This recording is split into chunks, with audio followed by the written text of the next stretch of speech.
फिलहाल कर्नाटक में हिजाब पर बैन जारी रहेगा क्योंकि दो जजों ने जो फैसला दिया उनकी अलग अलग राय है। हमारे साथ कांग्रेस के विधायक आरिफ मसूद जो कि all India Muslim personal law board के मेंबर भी हैं, हम इनसे इनकी राय जानते हैं। ये लगातार अपनी आवाज रखते रहे हैं हमारे माध्यम से। सर, जो फैसला आया है, दोनों जज की विभिन्न राय है, इसके चलते अब हायर बेंच को बोला है कि वो इस केस में आगे सुनवाई कर रहे हैं, लेकिन कर्नाटक में फिलहाल बैन रहेगा हिजाब। पूरा आप बताइए कि क्या कहेंगे। देखिए, बेहतर होता कि जस्टिस गुप्ता भी हमारी बात को कबूल करते, तस्लीम करते तो बहुत अच्छा होता। और जो सुप्रीम कोर्ट से उम्मीद थी कि सबसे हायर कोर्ट हमारी सुप्रीम कोर्ट है जो कॉन्स्टिट्यूशन की हिफाजत करेगी, लेकिन दोनों के ओपिनियन अलग अलग हो जाने से एक ने हाई कोर्ट के फैसले को एक्सेप्ट कर दिया और एक ने रिजेक्ट कर दिया, तो इसलिए ये प्रॉब्लम खड़ी हो गई कि लार्जर बेंच को मैटर जा रहा है।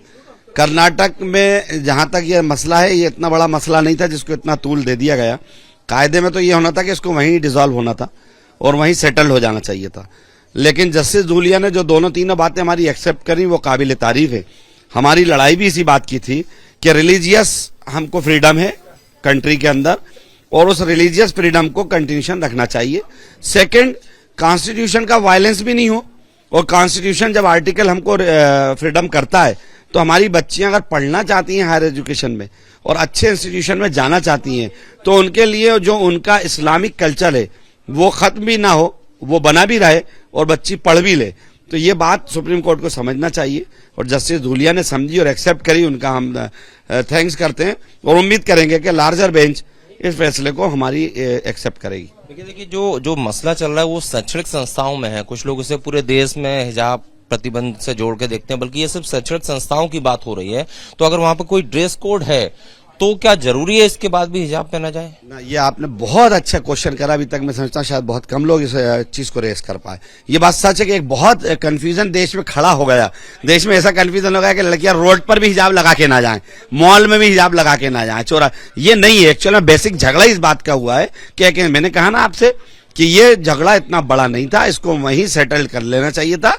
एक इंस्टीट्यूशन है, उस इंस्टीट्यूशन का ड्रेस कोड है, अगर उस ड्रेस कोड में प्रॉब्लम थी तो लोकल लेवल पे ही इसको करा चाहिए था, लेकिन क्योंकि पॉलिटिक्स इतनी हावी हो गई कि उस इंस्टीट्यूशन के मैनेजमेंट को जो अपना एक्शन लेना भी चाहता था उसको नहीं लेने दिया गया, जिसकी वजह से ये बात चढ़ते चढ़ते सुप्रीम कोर्ट तक पहुंची। तो अब आप क्या मानते हैं कि अब सुप्रीम कोर्ट जो दोनों जजों की राय तो अलग अलग है, यहाँ पर बच्चियों से भी हमने बात की, वो कुछ का कहना है कि उन्हें प्राउड होता है हिजाब पहनने से, कुछ का कहना है उनकी सेफ्टी के लिए अच्छा है, लेकिन कुछ वर्ग से दूसरे धर्म से जुड़े जो लोग हैं वो बोलते हैं कि नहीं, ड्रेस कोड होना चाहिए, उसमें हिजाब की कोई जरूरत नहीं है। कोर्ट की भी राय भिन्न हो चुकी है दोनों मसले पे।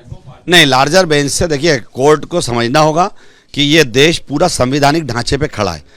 अगर वो संवैधानिक ढांचा और आर्टिकल्स का वायलेंस होता रहेगा तो प्रॉब्लम खड़ी हो जाएगी देश में। इसलिए उसको बचाने के लिए लार्जर बेंच को जो जस्टिस धूलिया ने बातें कोर्ट करी है, हमारी चीज़ों को एक्सेप्ट करा है, मैं समझता हूँ उसी पर फैसला आना चाहिए। क्योंकि all India Muslim personal law board के मेंबर हैं आरिफ मसूद, कांग्रेस से विधायक भी हैं, हमेशा अपनी बात रखते रहे हैं और उन्होंने साफ तौर पर कहा है कि जो ये विवाद है इसको राजनीतिक रूप दिया गया, इसलिए इतना बड़ा मसला हो गया है। और अब इन लोगों का ऐसा कहना है, खासकर आरिफ मसूद का, कि हायर जो कोर्ट है उसको हर चीज़ का ध्यान रखते हुए, भारत के संविधान का ध्यान रखते हुए अपना निर्णय लेना चाहिए। कैमरामैन संजय अंकिल के साथ Satyaved Singh, Republic Media Network, Bhopal.